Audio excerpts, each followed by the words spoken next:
All right, we are a few minutes past the hour, and it looks like we are officially recording, and we have a large number of our attendees joining us. So thank you, welcome.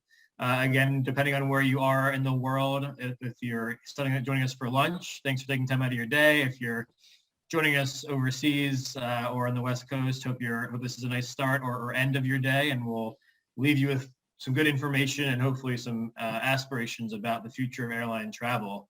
I am Mitch Levine. I am on the board of ITA DC, along with my board members, Sajia, Kristen, and Cecile.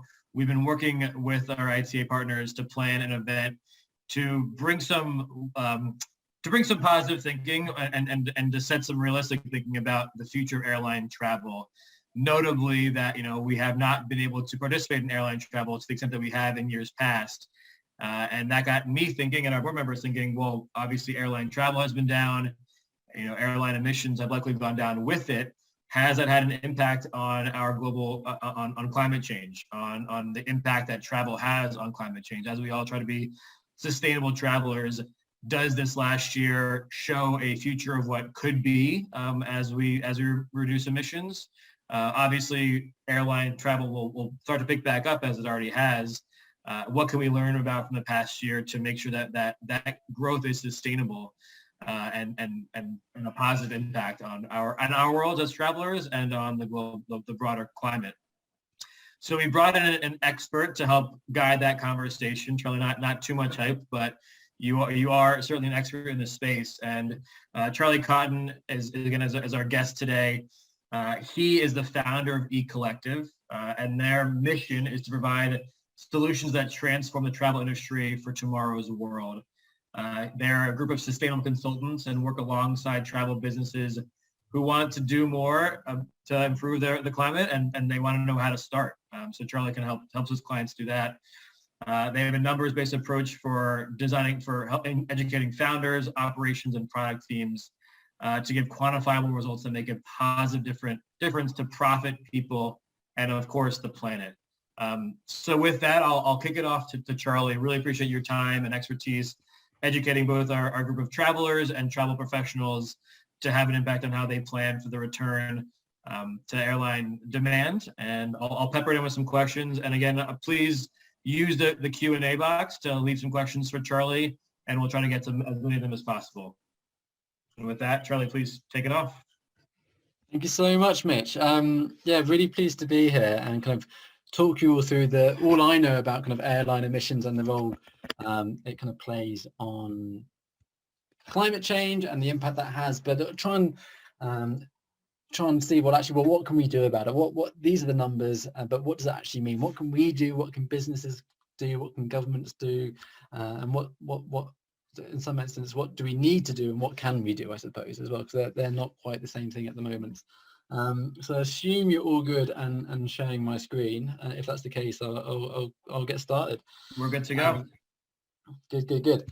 Well, I wanted to kind of start off with some bad news. I didn't want to kind of get everyone feeling a little bit depressed during their lunchtime or wherever you may be, but I had to kind of start off on this foot in terms of what is the global picture when it comes to the kind of climate crisis? And it's not pretty, unfortunately. If we carry on as kind of business as usual, just doing the things that we've been doing for the last 10, 20, 30 years, we are going to have a massive problem on our hands. Carbon, we emit billions of tons every year of carbon into the atmosphere, and then carbon stays there for thousands and thousands of years as it is, and it increases the global temperature of the planet. And whilst the numbers sound really, really small, we're on course at the moment to increase global temperatures by around 2 to 4 degrees, and it doesn't sound that much. And obviously it used to be called global warming, and that was the worst thing you could call it, because actually that sounds lovely, especially based in London. It's miserable here most of the time. Global warming sounds lovely, like the idea of warmth and coziness, it sounds great. But actually this increase of temperature doesn't just make things hotter, it's going to make wildfires far more frequent. Some places are going to have droughts that are more extreme than they've ever seen before, and they're going to be more frequent. There are going to be more tropical storms, and the intensity of those tropical storms are going to be greater. And obviously they're going to be, the melting of the ice caps are going to raise kind of global sea levels, and so many places are going to be flooded where lots and millions of people live today, and they're going to be displaced and have to move out and change almost everything. It's going to impact everyone in the world. No one is immune to climate change when it comes. And obviously, as of today, we don't really feel those effects. And obviously, kind of emitting carbon is this invisible thing, and we can't really feel the damage that we've already done in the past. But if we just ignore it and don't do much, it's going to get worse. But the positive thing is that it is a slight kind of, it's a man-made problem. We're the ones emitting all this carbon into the atmosphere, and we can do something about it. And that's really what I want to kind of focus this talk on. So that's the kind of the boring stuff out of the way, and the kind of bad picture. And I want to kind of really focus about what can me, you, and all of us do. So Mitch actually give a far better introduction than I could probably do about my business. But just to quickly kind of tell you, I'm Charlie, founder of ecollective travel, and we just measure the carbon footprint of companies. So we say, what is the carbon footprint of the thing that you sell? And let's say it's, you sell a flight, it might be 500 kilos per seat that you sell, or you might sell a 2-week trip to South Africa, and that has a carbon footprint of 2 tons per person that you sell of that trip. And the aim is to say, well, this is what it is today. We're going to own this problem. We know we have a carbon footprint, but what can we do to reduce it? And there's like a million things that you can do to reduce it, which is where it becomes really exciting, because you could change the food, you can change the hotel, you can change the activities, you could change potentially the flights. You've got all these different little things that you can change, and you can get into really minute detail. But the key is to find those things that you can change that benefit your business, so potentially make you more profitable, or make you a more leaner business, and also things that potentially improve the kind of customer experience. So things you can change that actually, maybe you have a 4-star rated trip previously, what can we change that are going to lower the emissions and make it a 5-star trip tomorrow? And that's kind of what we do. But enough about me. I'll kind of get onto the main reason why we're all here. Okay, so as I kind of said on the opening slide, we're in a bit of a mess. We're in a pickle. We're kind of emitting 51 billion tons of carbon each year into the atmosphere, which is a hell of a lot. And that's resulting in temperatures going up. And as we can see with the kind of graph on the right-hand side, the kind of the high line would just be kind of business as usual. If we just carry on as we are, the kind of global temperatures are going to go up and up and up and up and up and up. If we start to take kind of medium action, it's dramatically going to slow down the kind of the rate at global temperature increases. But actually what we really need to be doing is aiming for zero. And actually it's become a bit of a marketing buzzword. I've seen net zero plastered around everywhere.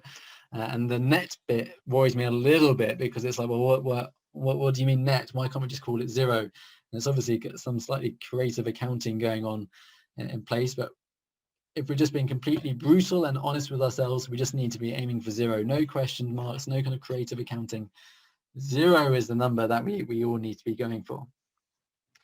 But it's easier said than done. And so how the hell do we go about getting to zero, from 51 billion tons each year to zero? And the problem is that nearly everything has a carbon footprint.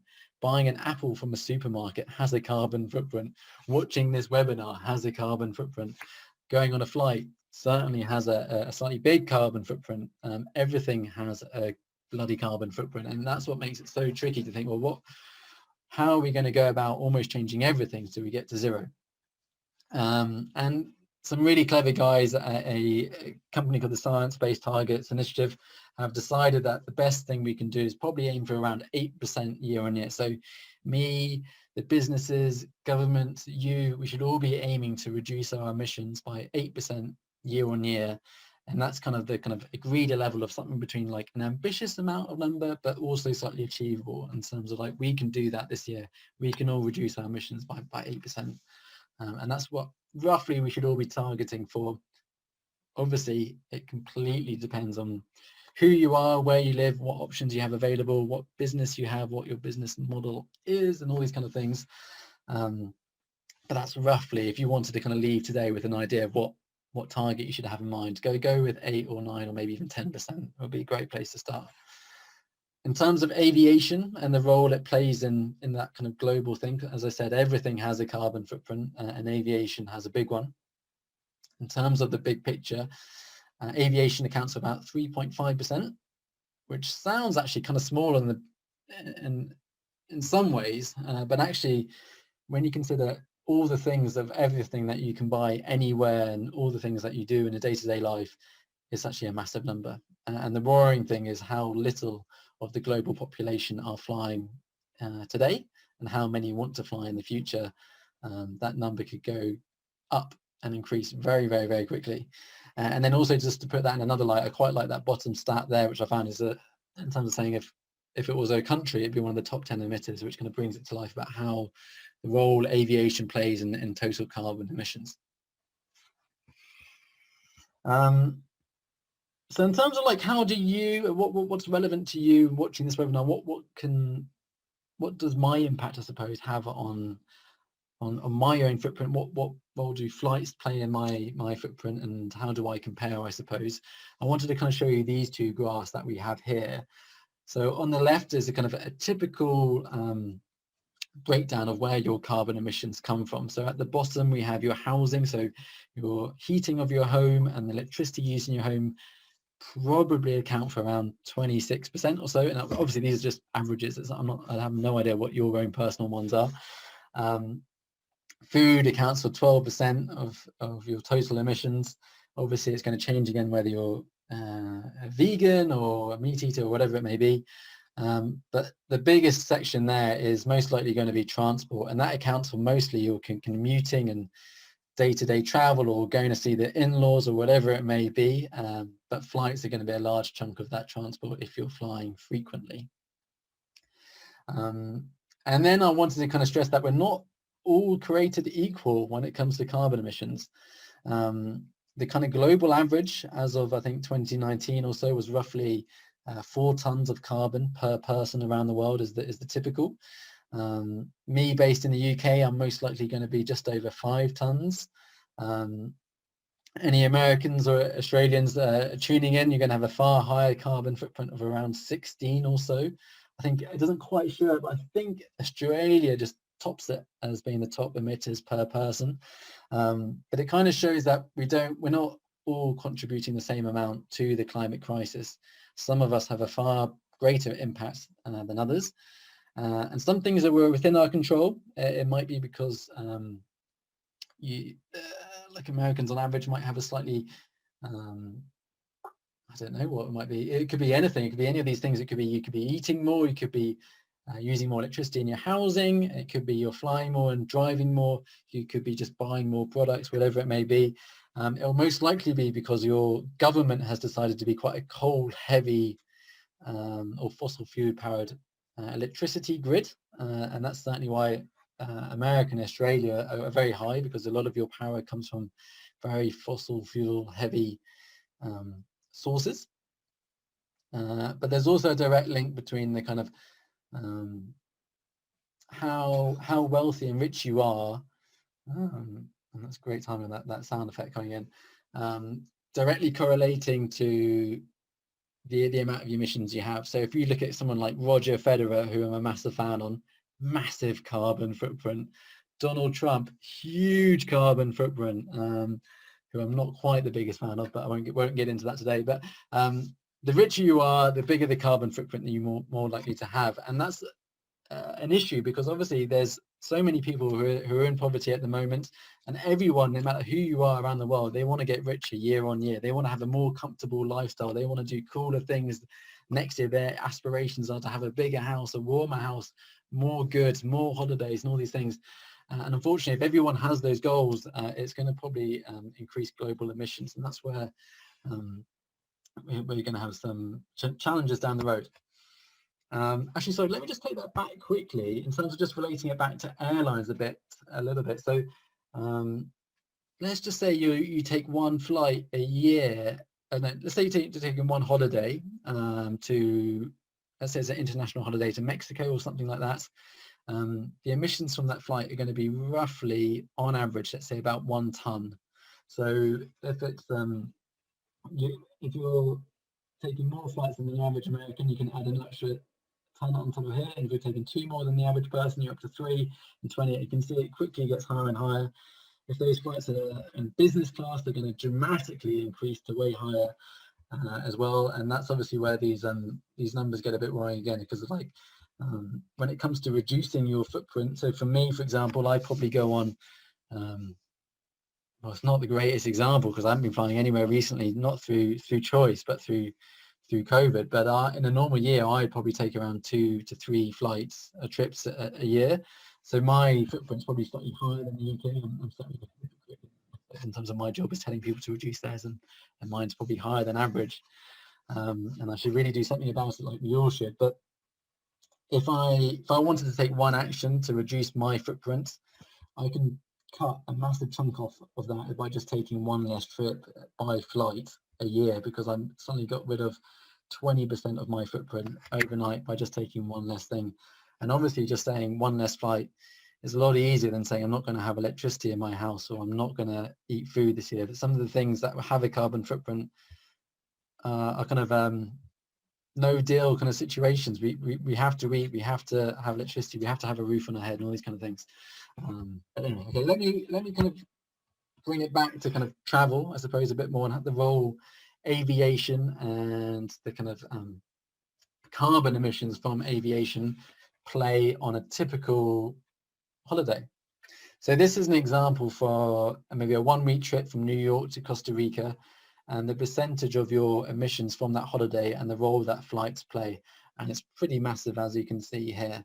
And I'm not here to kind of be finger wagging, say you shouldn't go on holiday because it has a carbon footprint. Everything has a carbon footprint. So just staying at home is going to have a carbon footprint. And I truly believe the power of travel is absolutely amazing.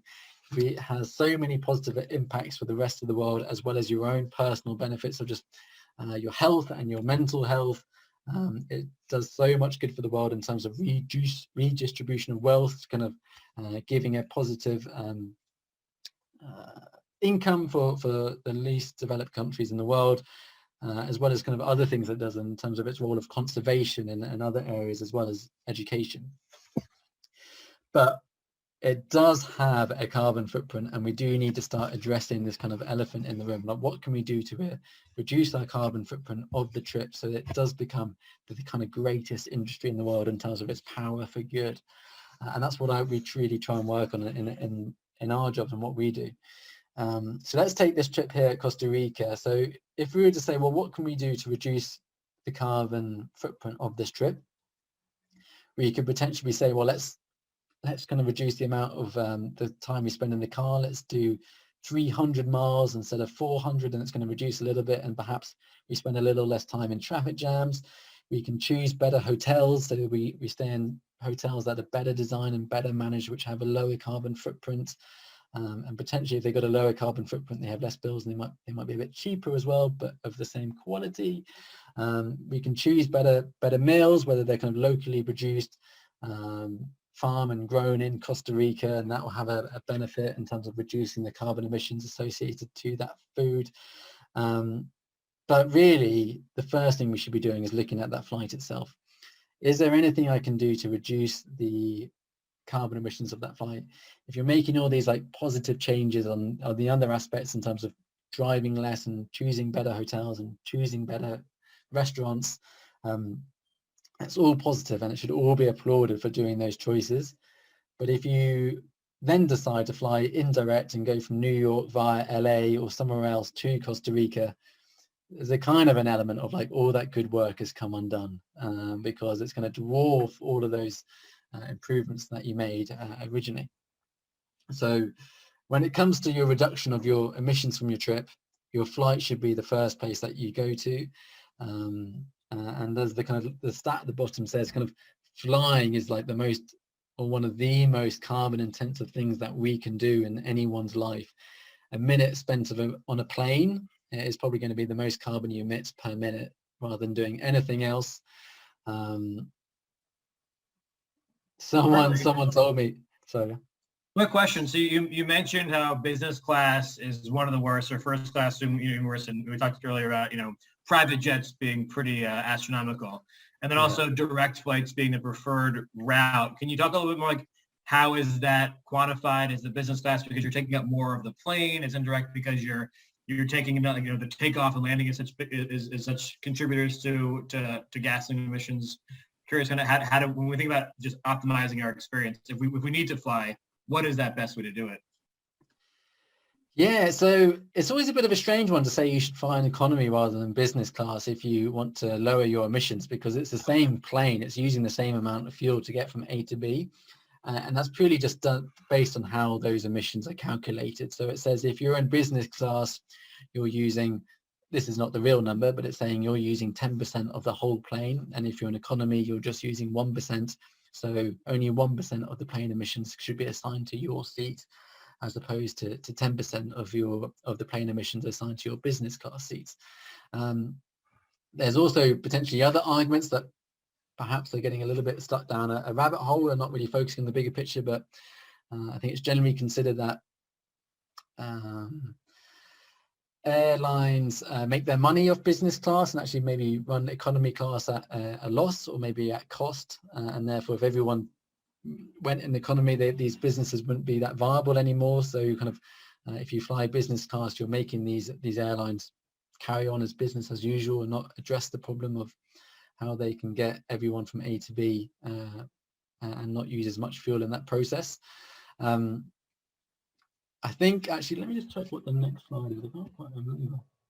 I might come on to that a little bit later, Mitch, about the other things airlines are doing that we can perhaps do and look at in terms of how that number is quantified. But unfortunately, the big picture answer is we need to be flying less in terms of our total air miles, or maybe I should use the word we should be flying better. So how can we get from A to B? Actually, that's probably a bad way of putting it, but like if we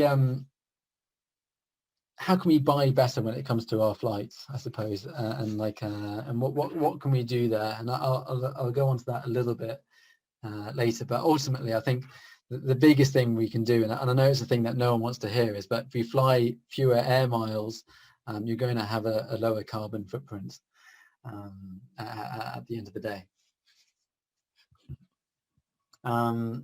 Moving on to the next thing, in terms of the kind of global picture of the aviation industry, this kind of graph here shows us the kind of total number of planes in the sky, basically how many flights are taking off every year over the last 10 years, and it's basically been a steady increase ever since flights and planes were invented, and it's predicted to go even bigger.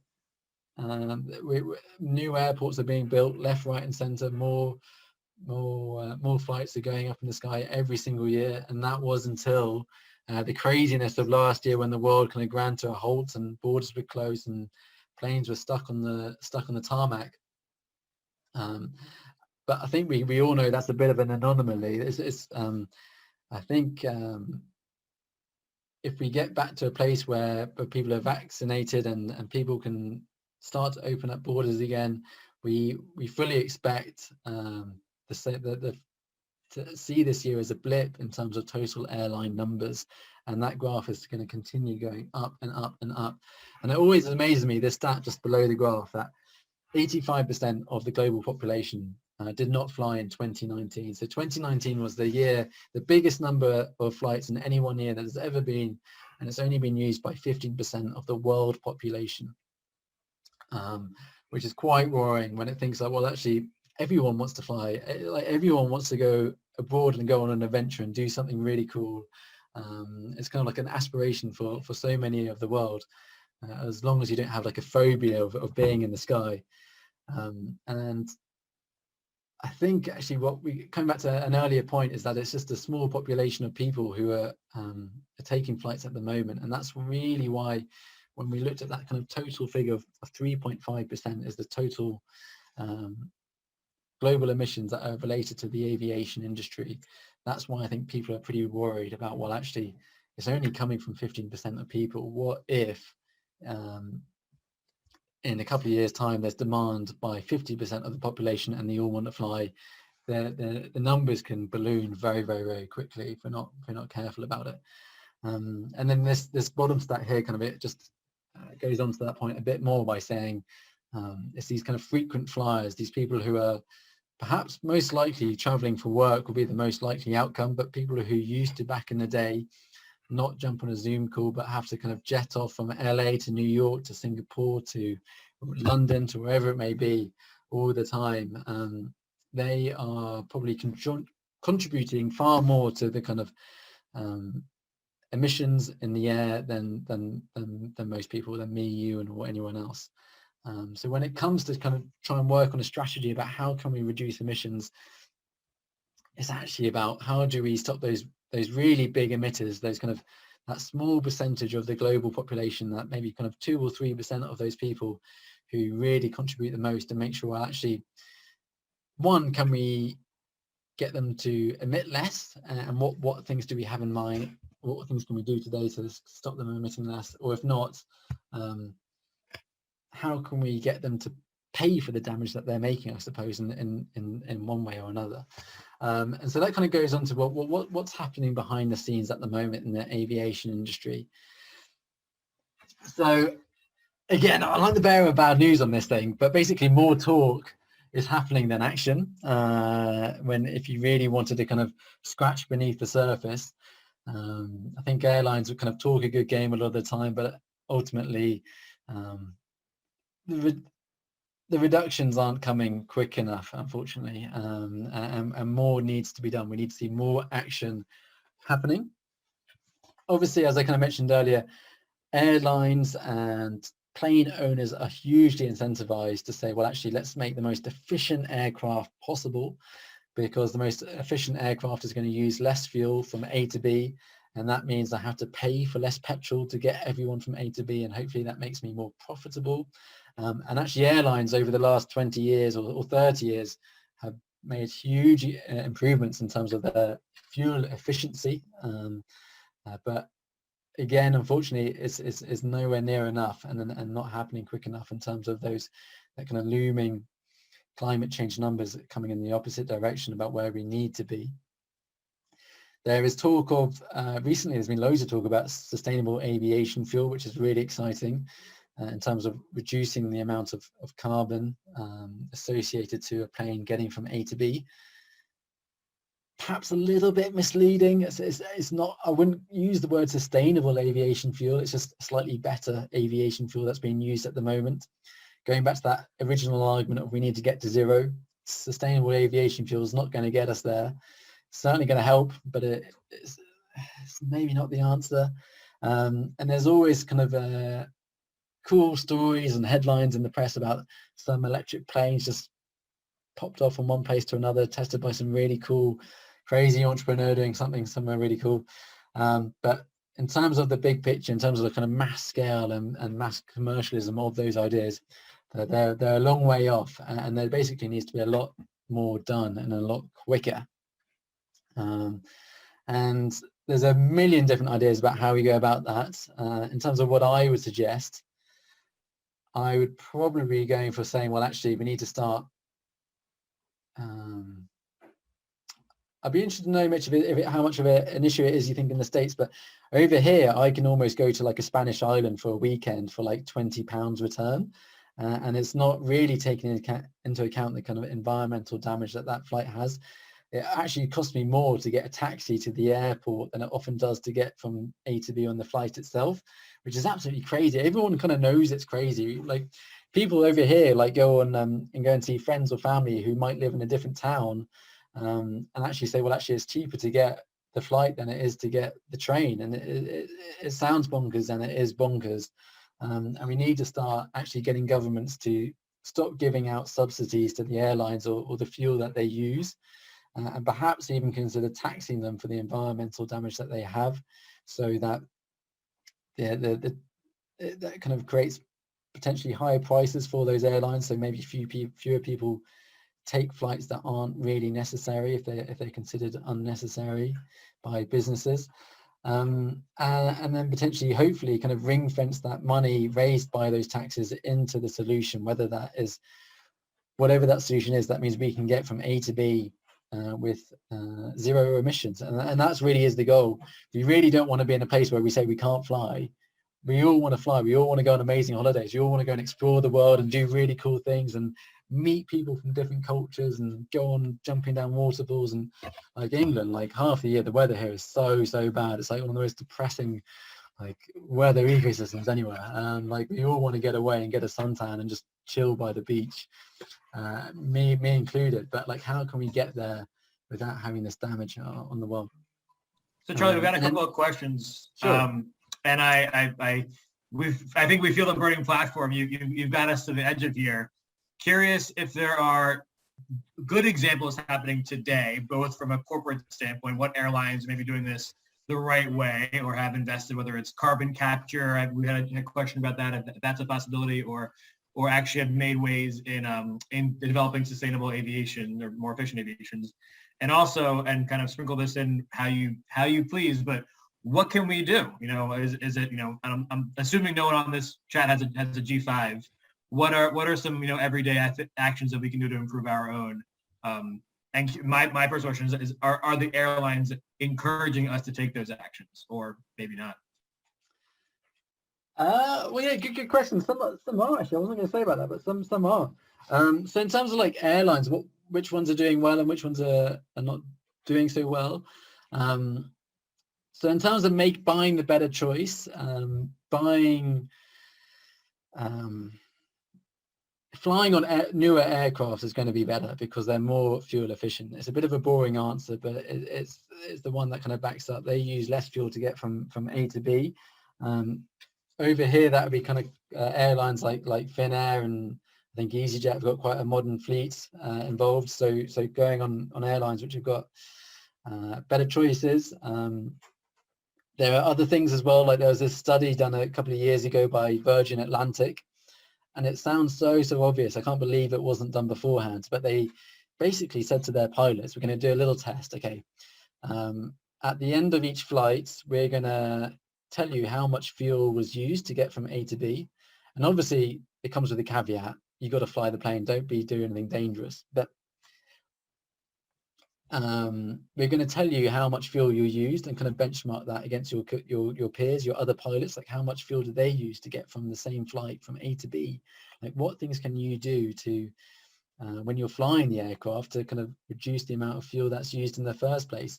And they kind of said a few different things, like, okay, if you save 10% off the average, we're going to give you a bonus. Or actually on some of them, they said if you save 10% off, we might donate some of that money to charity. All those savings that we made originally, we're going to give all that money to charity.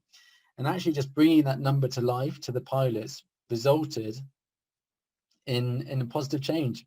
Everyone still got from A to B. The plane landed safely, I'm pleased to say. And the pilots started to use less fuel to get those passengers from A to B. And it's just really simple. It's just saying, just giving that number to the pilot at hand and saying, just obviously you've got lots of things to think about when you're flying an aircraft, but if you can also think about how much fuel has been used, particularly before you've even taken off and after you've landed. And then in terms of other things that are happening, there's like actually there's a role to play by airports. Like, who would have thought like what airport you fly into can have an impact? So I think it's it's either Vienna or Zurich. I'm really embarrassed, I've forgotten. One of those two airports have like said to all the airlines, you have to fly in and land in a particular way, which means it reduces noise pollution for everyone that lives in the local area, but it also is a more energy efficient way to land an aircraft, which means they use less fuel. And then another example of airlines who are doing stuff about it, you've got KLM and perhaps the kind of French government as well, are kind of saying, well, actually, we're going to encourage you to use train travel. If you're going from a domestic airport to another domestic airport, we're going to say, we're going to make it really easy for you to get from A to B on those really short haul hops by train travel. And we're not going to kind of encourage you to land at Amsterdam and then fly off to Rotterdam. We're going to tell you to get on the train instead. And I haven't got the details here, but basically, sorry, the sun is so bright. The French government just recently said that as part of the kind of like build back better type thing that all these kind of governments are saying at the moment and giving kind of government handouts to make everyone survive, is they're saying, well, actually you can't, none of the money goes towards domestic flights. We should be encouraging people to get the train and do do other forms of transport for those domestic flights, because the option there is much better in terms of getting the train in France is really good. And so we don't have to rely on flights, whereas perhaps if you wanted to go to South Africa, looking at going by bus or train is obviously not an option. Was that answering your question, Mitch? So I kind of rambled on a bit there. Yeah, no, I think you gave us some great examples of folks that are doing it well. I know on your next slide, you can get to some things that we can do tactically in the near term as travelers. And I'll kind of put a teaser out there. I think people are thinking like, well, what does the trends look like for the future? Like, this is you're talking to a very active and engaged audience of sustainable travelers. That doesn't speak for everyone. And I'm curious where the trends are gonna go. So maybe in your next slide, kind of think about it. Well, how do we build on these, and are these actually trends outside of maybe a group of members like ITM members? Sure. So in terms of the kind of sustainable travel movement, it's been around for a while, but actually people are really starting to make change in terms of what products that they sell as travel companies. So if you've got flights involved, there's a big movement towards slow travel. So how can we, instead of doing the kind of a typical kind of crazy, what's going on with this stuff? This crazy kind of ness of going like, we're going to go and see as much of Europe as we can in one trip, going from London to Rome to Paris to wherever else it may be. This kind of slow travel movement of actually let's get somewhere and let's just relax and really get to explore that one place of where we may be. And that's one thing that's really positive. You've got companies like Intrepid Travel who have started to redesign their itineraries to say, well, actually, when we have to get a flight from A to B to do that itinerary, we're going to keep it as flights. But actually, in some of their trips, they've realized that we can get a train, or we can get a boat, or we can get a car, and the experience is just as good, or maybe even cheaper or better for the customer in some form.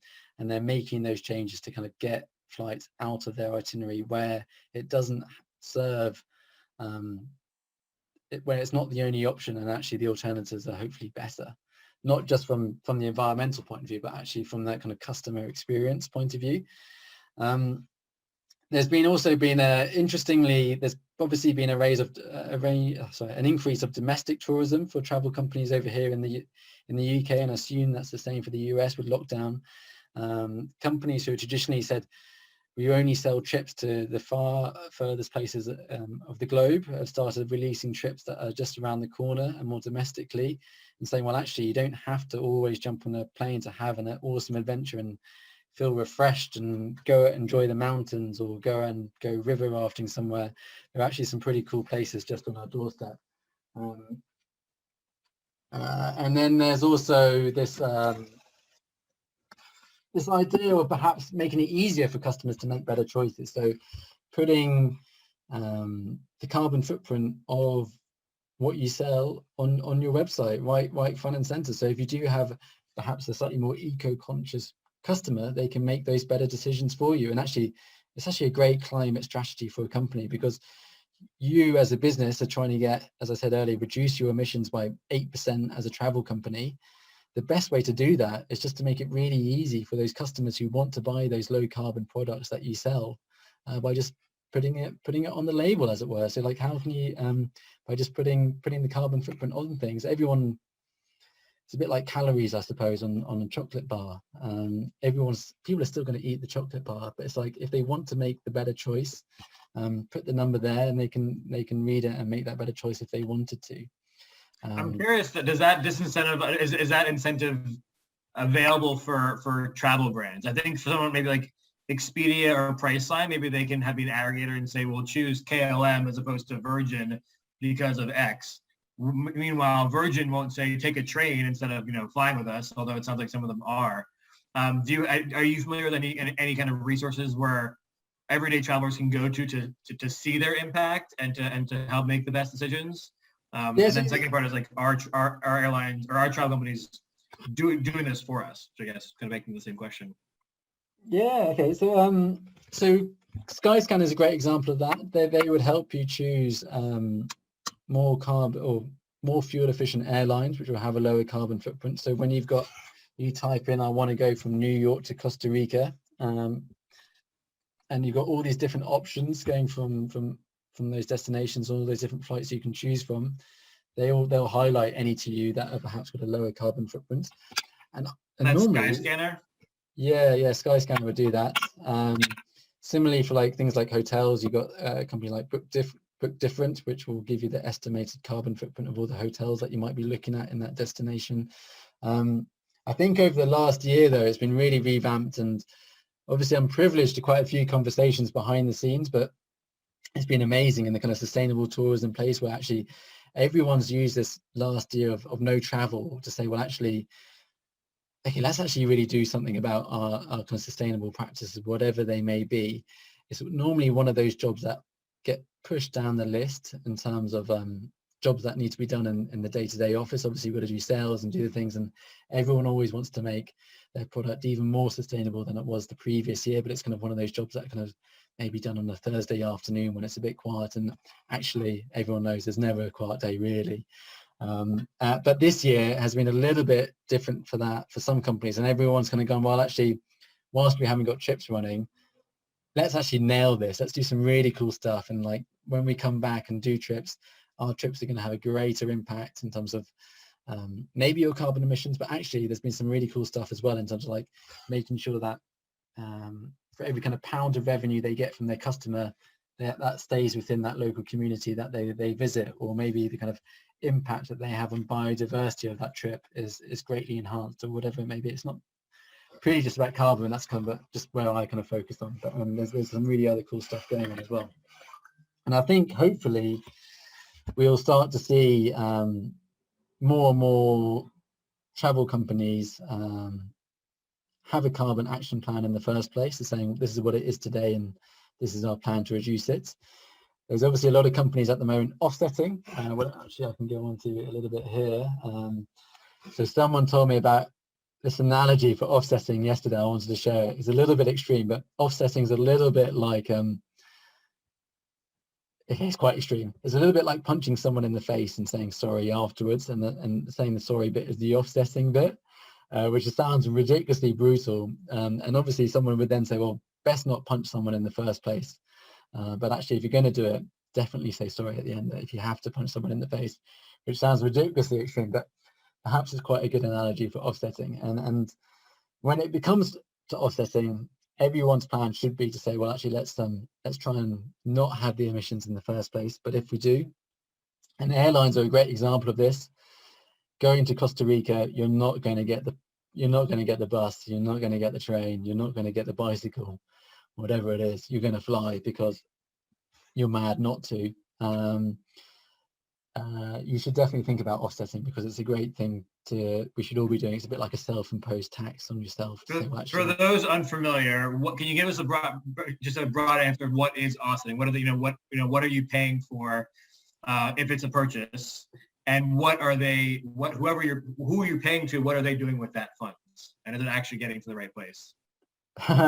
Well, this is a bit of the boring thing about offsetting. There's a great question, and those answers should be really simple, but they're really complicated. So the general idea is that you are, let's say you're taking a flight and you wanted to offset that flight. By taking the flight, you're going to emit 1 ton of carbon into the atmosphere. So you're going to pay someone else to remove that 1 ton of carbon out of the atmosphere. Now, it gets a little bit complicated because some people have been quite creative about how they get that ton out of the atmosphere. It could be simply, as you mentioned earlier, kind of direct air capture. So that's literally a massive machine sucking carbon out of the air, which they probably don't call themselves an offset as such, because they're a little bit more high-tech and different. They're more of a direct kind of reduction of carbon out of the atmosphere. Hugely expensive at the moment, and I think the hope and the dream there is actually by more people investing in it, by saying actually that's where I think I should be putting my pounds in and saying, well, actually, instead of paying £20 on an offset, I'm going to spend £20 on direct air capture to hopefully improve that technology. And everyone did that. Perhaps that's the best way out of this mess for everyone. But the traditional offset would be to say, well, actually, I'm going to fund a project somewhere else in the world, whether it's it could be anything really. It could be from like a kind of a renewable power energy source from wind farms or hydropower or something else like that, to some of them are kind of reducing, changing how people cook in some of the most developed countries in the world. So they're using kind of more fuel efficient or kind of, I suppose, lower fossil fuel emitting cooking equipment. And then obviously there's tree planting as well, which again is a complicated one in itself. And annoyingly, the more you learn, or annoyingly for me, the more you learn, the less I realize I do know, because when you open these you're opening a bit of a can of worms. The more you question these things, the more you kind of get a bit more skeptical about it, which is always healthy. We should all be skeptical about it. But I think at the moment, if I was to be, my own personal view is, it's great to offset. If you were to offset, I'd always say look for the badge of the gold standard badge. If you were to go and offset, and look for that, because they're probably some of the more high quality offsets around. I love the concept of tree planting, but it's potentially not really an offset, because you are emitting the carbon today, and that tree is not going to be sucking out that carbon today. It's going to be doing so in the next 40 or 50 years. But the general thing is we need way more trees, and if it's done with a project that's doing it right in terms of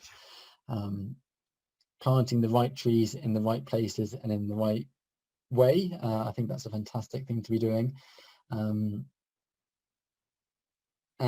generally, I think the view should be, if as I mentioned here on the slide, we should all be kind of reducing as much as we can without lowering the quality of our life. We should still be going on holiday. I wouldn't be saying people shouldn't be traveling and shouldn't be going by plane. We should just be taking out the things that don't bring us any joy, or the things that we waste, or any food that we buy and it goes straight in the bin, or any clothes that we buy and they go straight in the bin, or they go straight to the back of the cupboard that we never use, or changing things like going from a normal energy provider to a renewable energy provider that has the same price. Things that don't ruin the quality of our life but would reduce our carbon footprint. We should be making those changes, and then by saying, well, actually, if I'm getting a flight from A to B and I don't really want to do it, just don't do it. Jump on the Zoom call if it's for work.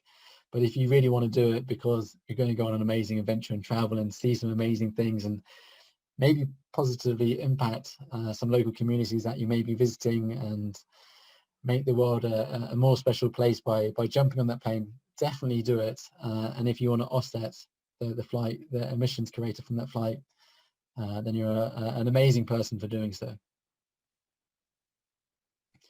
So that's kind of a long, sounds like a lot of intentionalities. And yeah, to your point, you don't know exactly what the offset, the benefit is. There's some insights out there and their efficiency, but if you don't do it in the first place, then you kind of remove that question. So maybe it's not cutting those things out entirely, but with everything balanced and intentionality.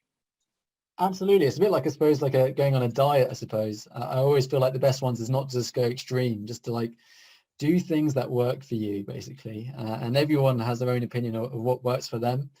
But if you just focus on what works for you, what makes your life better, and if you can do that in a way that means you're emitting less carbon by 8% year on year, that's fantastic. And then just to measure up, really, I was not measure up, sorry, the thing I wanted to really kind of encourage everyone here is a little bit of a boring task, but it's super easy to start doing, either whether it's on a personal level, to start measuring your own carbon footprint of your own lifestyle. It takes, like, you can do it on websites like the World Wildlife Foundation. I've got an amazing carbon calculator on their website. It takes like 10 minutes, but it just gives you some great tips about what you can do to reduce by 8% this year, and you're done. If you just do that, amazing. You're doing better than 99% of the global population if you're doing that. If you're a business, a little bit trickier to measure your carbon footprint, but if wherever you work, you should be asking, what's the carbon footprint of what we sell, and what can we do to reduce it next year? And I'm sure in the back of your mind, you might have an idea of what that could be, whether you're like an accountant and it's just changing like the way your office is run on electricity and changing your electricity provider, to a travel company to say, well, actually our trips have a carbon footprint of X. How can we get that down next year, but still make them amazing? We don't want to stop people traveling. We want more people to be traveling because it has this amazing benefits outside of carbon and other things that we need to happen in the world in terms of education and redistribution of wealth and reducing inequalities and other things. But how can we reduce its main negative, which is its carbon footprint, and not hide about it, but like take ownership of that problem. But we can all be measuring today. And then the last kind of thing, just before the end, Mitch, I just wanted to show everyone is this slide, this kind of a screenshot I saw, which I thought was really cool. So this was taken in April 2020, so like almost like a year ago, and it's talking about how the hell are we going to get out of this COVID mess? Like it's done by I think the New York Times, or was it Wall Street? I can't remember. The Zoom is kind of covering it up on my screen. I think it's at the top. Saying when do they predict a vaccine is going to take based on the information available to them, and their prediction was by November 2033 we're going to have a vaccine ready to go. And actually it kind of just shows that kind of, I thought it was like really inspiring actually, the kind of like the amazingness of kind of human ingenuity. If you're going to push together and tackle a problem head on, we're pretty smart actually, and we're pretty motivated if we're all pushing in the right direction. And there are solutions out there. And I think there's a lot of parallels between this previous crisis to this one we might be going into in the future. And I'm still probably more optimistic than most in my field about the kind of possibilities of getting ourselves out of this mess, I suppose. I appreciate the tone you're striking. I share your optimism, and I think that this presentation hopefully gives us a few tactical things and things that we can do in our day-to-day lives. And I know this presentation was aimed both at travelers and at travel professionals to kind of think intentionally about how you plan your business and how you plan your lifestyle. And I know we're kind of preaching to the converted in this conversation, but it starts in rooms like this. It starts in policy floors. So I think the call to action, Charlie, you inspire, plan your day, measure yourself, measure your companies. And I'll add one, tell a friend, to join this organization, to participate in local chapters, to encourage your policy advisors to spend with your wallet, or to vote with your wallet, on picking the right brands and the right ways at each step of your journey, whether it's food or travel or anything in between. So really appreciate the conversation. I know we had a number of questions. Hopefully we tackled a lot of them. I know what brands to pick, how to find the right resources. I think there's a lot of great resources that Kelly and all other members offered in the chat. So please take a look at those. The World Wildlife Foundation, to start measuring that. That's a great one. And if you are in a position as a business to start measuring yours, I know ecollective has a great resource. So final plug for Charlie. But appreciate your expertise today, and thank you all. We had over 35 participants join to listen into this. So this is really great information. Awesome. Well, thank you so much for listening, everyone. And sorry I kind of droned on for so long. No, it was great. And I know there's a recording. This will be made published for all the members, and we'll share it out. And Charlie, of course, feel free to include it with your network. But thank you everyone for joining. Have a great rest of the day. Act intentionally, and measure wherever you go. Thanks, Charlie. See you guys. Thank you, everyone. Bye.